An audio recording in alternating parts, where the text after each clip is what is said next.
निवडणुका जाहीर झाल्या आणि सगळेच पक्ष प्रचाराच्या कामाला लागले. आपलाच पक्ष कसा जनतेच्या मनामनात आणि घराघरात पोहोचेल यासाठी अनेक गोष्टी केल्या जाऊ लागल्या.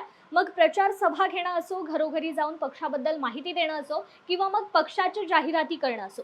आजकाल तर मोबाईल किंवा टीव्हीवर कोणत्या ना कोणत्या पक्षाच्या जाहिराती दिसतात. अगदी YouTubeवर एखादा शो जरी बघायचं म्हटलं तर त्या शोपेक्षा एखाद्या पक्षाच्या जाहिराती जास्त बघायला मिळतात. आणि गेल्या काही दिवसापासून या गोष्टी तुम्ही सुद्धा अनुभवल्या असतील.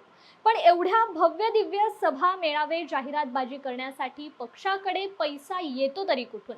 आणि निवडणुकीच्या खर्चावर नियंत्रण कोण ठेवतं? या सगळ्या प्रश्नांची उत्तरं आपण जाणून घेणार आहोत. त्यामुळे हा व्हिडिओ शेवटपर्यंत नक्की बघा. नमस्कार, मी कृपा सपकाळ आणि तुम्ही पाहताय न्यूज अनकटचा विषय काय हा कार्यक्रम. निवडणुकीमध्ये उभा असलेला उमेदवार हा निवडणूक लढवण्यासाठी वैयक्तिकरित्या पैसा गोळा करतच असतो. पण त्याला पक्षाकडूनही मोठ्या प्रमाणात पैसे मिळतात. पण पक्षाकडे हे पैसे कुठून येतात याचंही उत्तर जाणून घेऊयात. पक्षाकडे पैसा दोन माध्यमातून येतो. एक इंडिव्हिज्युअल डोनर्स म्हणजेच सामान्य जनतेच्या माध्यमातून आणि कॉर्पोरेट डोनर्स म्हणजेच व्यापारी, उद्योजक, कारखानदार, भांडवलदार यांच्याकडून.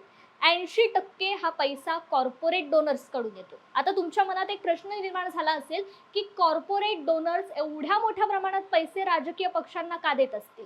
कारण जेव्हा एखाद्या व्यक्ती पक्षाला पैसे देतो तेव्हा तो पक्ष जर सत्तेत आला असेल तर त्या व्यक्तीला काही प्रमाणात फायदा होतो. त्यामुळे राजकीय पक्षांना कॉर्पोरेट डोनर्स पैसे देत असतात. आणि गेल्या काही वर्षापासून राजकीय पक्षांना निधी देण्यावरून एक गोष्टीची चर्चा चालू होती. ते म्हणजेच इलेक्टोरल बॉन्ड. देणग्यांना पर्याय म्हणून केंद्र सरकारने 5 वर्षांपूर्वी 2017-18च्या अर्थसंकल्पात तत्कालीन अर्थमंत्री अरुण जेटली यांनी इलेक्टोरल बॉन्डची संकल्पना मांडली होती.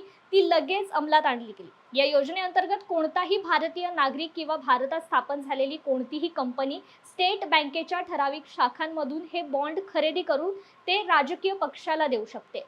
राजकीय पक्षांना हे बॉन्ड केवळ प्राधिकृत बँकांमधील खात्यांमधूनच वठवता येतात. ज्या राजकीय पक्षांनी किमान एका निवडणुकीत भाग घेतला आहे त्यांनाच असे बॉन्ड घेऊन निवडणूक निधी उभारता येतो.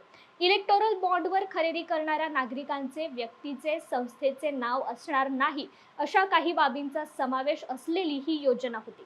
पण या योजनेवर देशभरातून टीका केली जाऊ लागली. अनेक आरोप या योजनेवर केले जाऊ लागले. ही योजना मोठ्या कॉर्पोरेट कुटुंबांना त्यांची ओळख जाहीर न करता राजकीय पक्षांना पैसे दान करता यावे म्हणून ही योजना तयार करण्यात आली आहे, अशा अनेक प्रकारचे आरोप केले जाऊ लागले.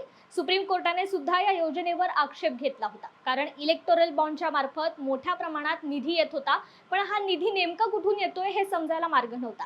गेल्या 2-3 वर्षापासून इलेक्टोरल बॉन्ड कोर्टात सुनावणी चालू होती. अखेर सुप्रीम कोर्टाने निकाल दिला. इलेक्टोरल बॉन्ड योजना घटनाबाह्य असल्याचं सुप्रीम कोर्टाने म्हटलं. यामुळे कलम 19(1) अ नुसार देण्यात आलेल्या मतदारांच्या माहिती हक्कांचं उल्लंघन होत असल्याचं सुप्रीम कोर्टाने म्हटलंय. सरन्यायाधीश धनंजय चंद्रचूड यांच्या घटनापीठाने हा निकाल दिलाय. आता आपण जाणून घेऊयात की उमेदवारांनी निवडणुकीमध्ये केलेल्या खर्चावर नियंत्रण कोण ठेवतं. एखादा उमेदवार निवडणुकीमध्ये किती खर्च करतो याचा अहवाल इलेक्शन कमिशन म्हणजेच निवडणूक आयोगाला त्याला द्यावा लागतो. कारण निवडणुकीच्या खर्चावर निवडणूक आयोगाने काही मर्यादा घातल्यात आणि जर एखाद्या उमेदवाराने या नियमांचं पालन नाही केलं तर त्याला शिक्षाही होते. आणि आत्ताच्या लोकसभा निवडणुकीमध्ये उमेदवाराकडून या नियमाचं पालन केलं जातं की नाही हे बघणं महत्त्वाचं ठरणार आहे. तत्पूर्वी इथेच थांबूयात. असे अनेक मुद्दे घेऊन आम्ही पुन्हा भेटू. तोपर्यंत तुम्ही पाहत राहा न्यूज अनकटचा विषय काय हा कार्यक्रम.